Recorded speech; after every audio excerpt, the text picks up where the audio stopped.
Wir stehen hier vor einem Dokument, das eigentlich eher weniger Text aufweist und daher für uns recht unscheinbar wirkt. Dennoch besiegelte dieses Dokument für viele Menschen zur Zeit des Nationalsozialismus ihr Schicksal. Wir stehen hier vor einem sogenannten Schutzhaftbefehl. Der Schutzhaftbefehl wurde auf Gottlieb Brandts ausgestellt und befiehlt daher die Inhaftierung Gottlieb Brandts.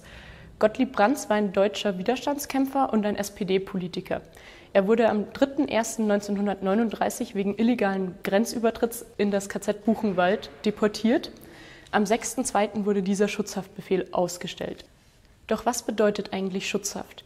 Der Begriff Schutzhaft kam zur Zeit der Deutschen Revolution im Königreich Preußen auf und beschreibt die Inhaftierung von Personen zu ihrem eigenen Schutz.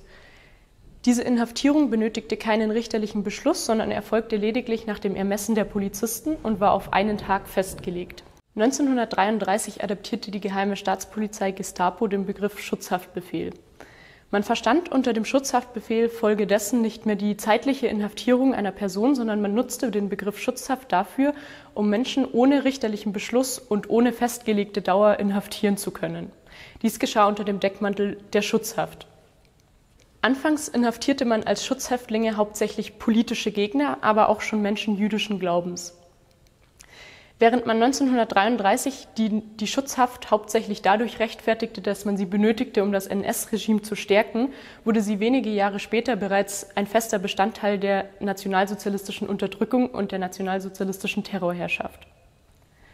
In meinen Führungen werde ich häufig gefragt, wie konnte das alles überhaupt passieren?